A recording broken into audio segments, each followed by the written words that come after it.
Welcome back to the B Block, or second section of Cannabis Coast to Coast News. I'm Alaina Pinto. This is the international segment of our news program, and there is plenty going on around the world. This week, the Czech Republic has introduced access to medicinal cannabis for those with chronic pain, significantly broadening the scope of the program. Also, this week, that country is now allowing doctors to prescribe 3 months of the plant medicine, another significant increase to its availability in that country for patients who need it. Another change is any general practitioner in that country can prescribe the plant medicine up from the limited number of 250 who were cannabis certified. Another addition to the law is extending access to the plant for patients under the age of 18 who need palliative care or for cancer. Another European country celebrated its 1 year anniversary of their adult use program in Germany. Here's Ben Stevens with an analysis of the first year of that program. I'm Ben Stevens with Business of Cannabis with this week's European Cannabis Report for Cannabis Coast to Coast News.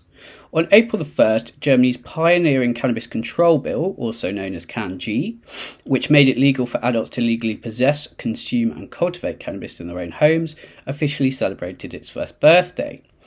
Early evidence of the impact of this has had on German society and its economic impact is now being openly discussed, but the issue remains highly politicised and controversial.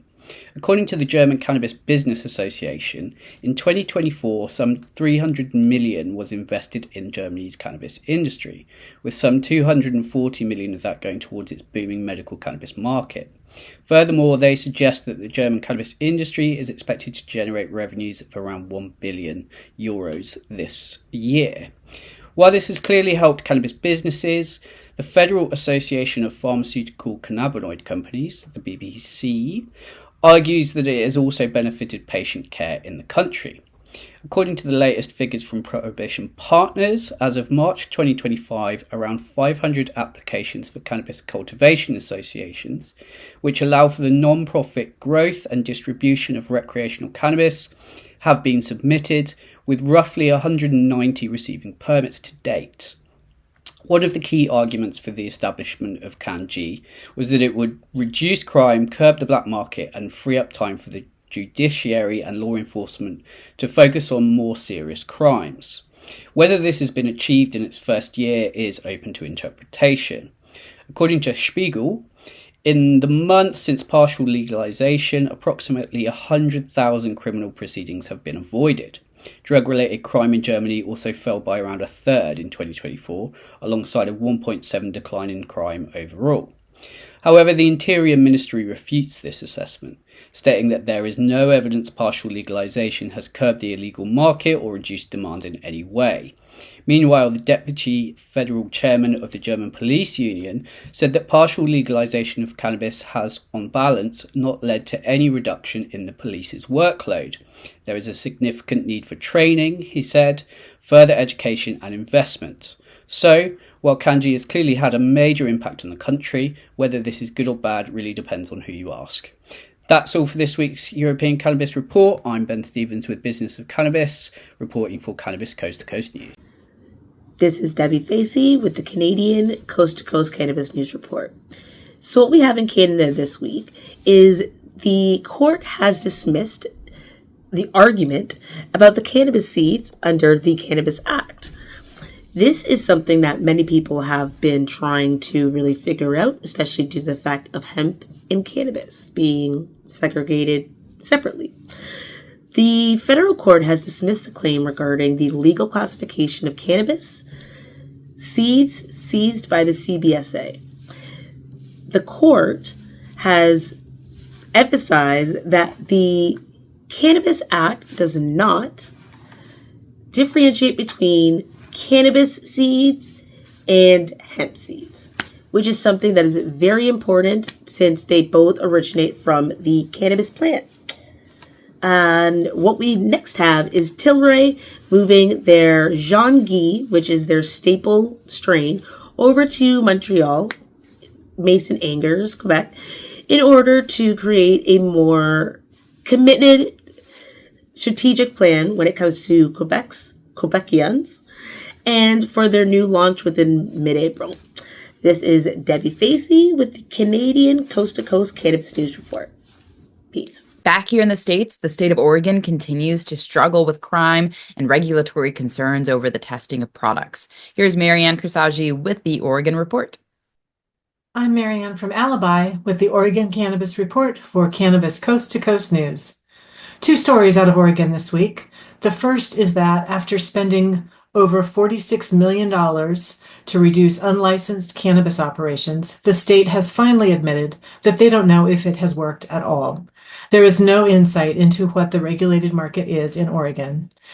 Economist Bo Whitney estimates that in 2020, 75% of cannabis sales were in the regulated market. For 2024, that percentage is estimated to be 68%. That's a pretty big drop and is reflective of the challenges in the Oregon market.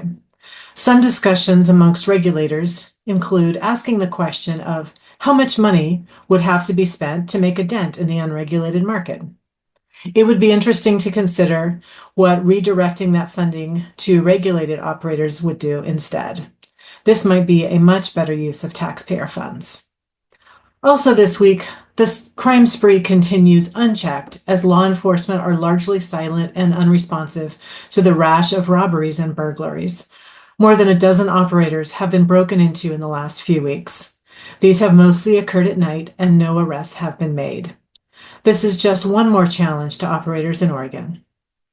That's the Oregon Cannabis Report. I'm Marianne with Alibi for Cannabis Coast to Coast News. So, have you heard about the impact President Trump's tariffs have had on the stock market this week? The Dow is down 2,200 points. And what impact did that have on the cannabis stocks? That's why we have Doug Miller. Let's see if he is still high on Wall Street after this week. I'm Doug Miller from High on Wall Street with this week's Cannabis Stock Report for Cannabis Coast to Coast News. A sharp sell-off rattled Wall Street this week as the stock market suffered its single worst day sell-off in over a year. The Dow, NASDAQ, and S&P 500 all plunged, triggered by fears of inflation, rising interest rates, and of course tariffs. But one sector that could feel the pain even worse is cannabis. Already battling legal hurdles, banking restrictions, and razor-thin margins, the cannabis companies now face increased investor pullback. Popular stocks like Tilray, Curaleaf, and Canopy Growth all tumbled big this week. With capital drying up, expansion plans for cannabis companies may slow dramatically. For the cannabis industry, which has long relied on optimism and projected growth, this market dip could stall momentum and shake out the weaker players. If this downturn continues, cannabis companies will need to cut costs, tighten operations, and brace for a rough ride. For now, our favorite green is red. And that's this week's Cannabis Stock Report. Reporting for Cannabis Coast to Coast News, I'm Doug Miller.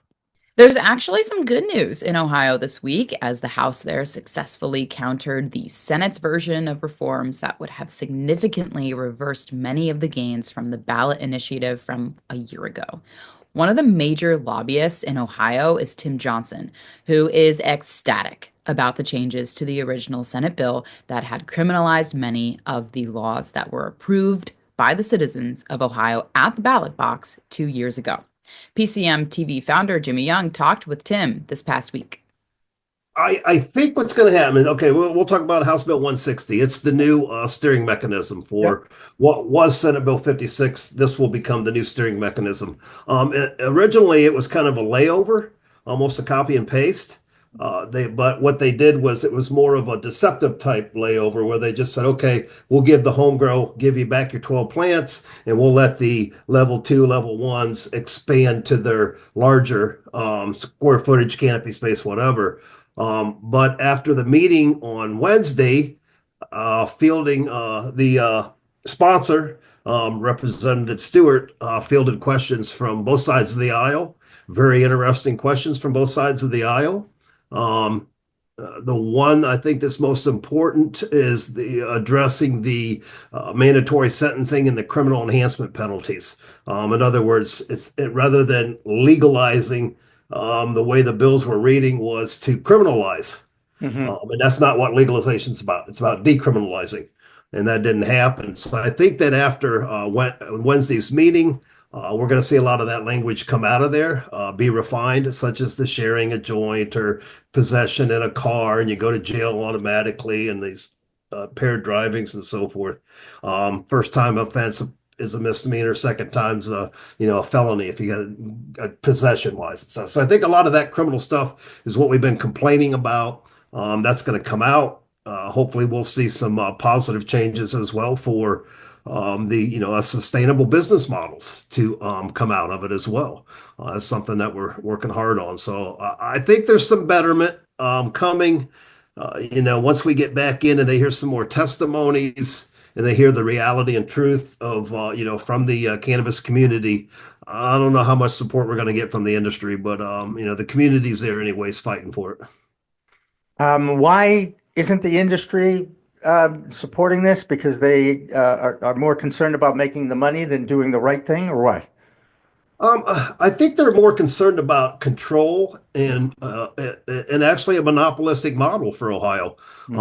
That's making more money for them. I think that's going to backfire if they haven't figured that out already, with what they did with Senate Bill 56, because we do have, it's well known that the association here in Ohio and the big level ones and some of the MSOs are behind Senate Bill, or were behind Senate Bill 56. So I think they realized that backfired on them. We're able to follow the money, as they always say. Transparencyusa.com. All the money's on there. You can follow what you want. So the truth is in the money. Follow the trail and so forth. And I believe their goal was to, by putting or enhancing the criminal penalties and so forth, and threatening you with jail time right off the bat. I think that it was their new marketing technique, maybe, to scare the consumer and the patient into using the existing, industry dispensaries. Well, you can't scare us into doing that. What you really did was piss us off. Now let's hear from our Ohio correspondent, Christina Brisson. Hi, I'm Christina Brisson with Over the Top Renovations with your weekly Ohio Cannabis Report with Cannabis Coast to Coast News. This past Wednesday, the House met to discuss HB 160. Over a 40-minute discussion, they came up with a 6-page amendment. They did say they're not trying to fast-track the bill, but do hope to get it passed by June. And while we all have talked about a lot of the negative changes that can come with this bill, there are a couple positives, and I feel like I'd be being remiss or biased if I didn't mention those. This may offer the possibility for you to be able to get prior possession marijuana charges expunged and a $50 filing fee to get it off of your record, as well as removing the prohibition of retailers not being able to give their consumers samples of their products. But if it weren't for that, we still have Governor Mike DeWine always trying to pull something else from the back door. He's trying to put through changes through a budget measure, where he'd raise the tax from 10% to 20% and remove the allotment to local communities, which is one of the biggest things we have a problem with already that's been trying to happen with the House bill. So this coming 2026, I personally feel like we're lucky that DeWine cannot run for governor again, and hopefully we'll still be able to undo the negative impacts he's had on Ohio and cannabis and other things.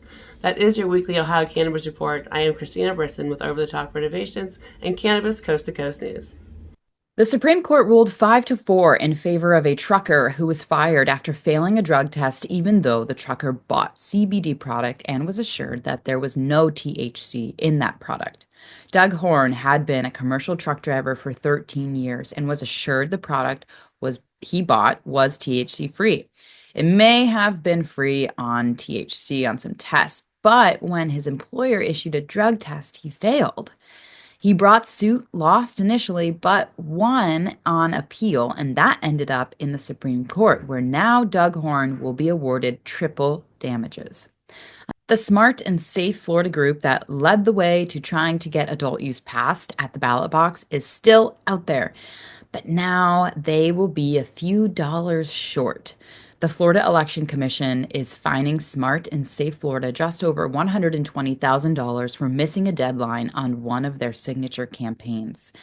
You do have to think that maybe Governor DeSantis, who is no fan of cannabis and hates the plant smell, might have something to do with trying to thwart Smart and Safe Florida's next ballot campaign. One more state where the legislature is trying to tweak existing laws in an adult use legal state is Arizona. Here's an update with Karen Black. I'm Karen Black from Greenfinger Consulting with the Arizona Cannabis Report for Cannabis Coast to Coast News. Let's start at the state capitol. There are still 5 marijuana measures alive, 2 just barely, if at all. HB 2179, which would impose cannabis advertising restrictions, has been controversial from the start because of its definition of marijuana. While it passed the Senate Rules Committee along partisan lines, opposition by Democrats may mean its demise in the full Senate. 3 bills are waiting in committee to examine their constitutionality: expanding access to cannabis in rural areas and allocating a portion of cannabis excise taxes to enforcement of illegal cannabis activity are waiting for the House Rules Committee, while requiring funds to be allocated for medical research is waiting in the Senate Rules Committee. Lastly, a bill that would allow hemp-derived THC-infused beverages to be sold outside of dispensaries missed the deadline to be heard by the House Appropriations Committee and was removed from its agenda. The measure is strongly opposed by the Arizona Dispensaries Association and local law enforcement. The bill is basically dead, so the controversy will likely continue. Moving on to business news, Tilt Holdings is making headlines again, this time for being late on filings and late on rent. Tilt indicated it would not file its annual 10K report on time, although it expects to do so during the extension period. Also, Tilt received default notices from its landlord, Innovative Industrial Properties, for failing to pay rent on 2 of its retail shops, one in Pennsylvania and the other in Massachusetts. Between the 2 locations, Tilt is in the hole for over $4 million. Tilt has been working with IIP to sort out the issues and get back on track. They've already paid April's rent, so Innovative Industrial Properties has agreed to hold off on eviction and not terminate their leases, at least for now. Tilt says they're committed to negotiating in good faith to settle the remaining amounts due and secure better terms to keep their operations running smoothly. That's all for this week's Arizona Report. I'm Karen Black from Greenfinger Consulting reporting for Cannabis Coast to Coast News. That'll do it for the B block of this week's Cannabis Coast to Coast news, but don't go away. Wait until you hear the story about the iBong that Apple introduced on April Fool's Day. Cannabis Coast to Coast news continues after this. In Willow Creek, Rory, renowned for birdwatching, embraced nature's elegance. Preparing for his woodland sojourn, he used grape-focused THC mist from Yellow Labs. Each spritz honed his senses, capturing avian beauty. Immersed in the forest symphony, Rory's lens froze vibrant moments. Emerging at twilight, gratitude filled him for the mist's clarity. Recalling, find Yellow Labs near you. Rory ordered more of his mist from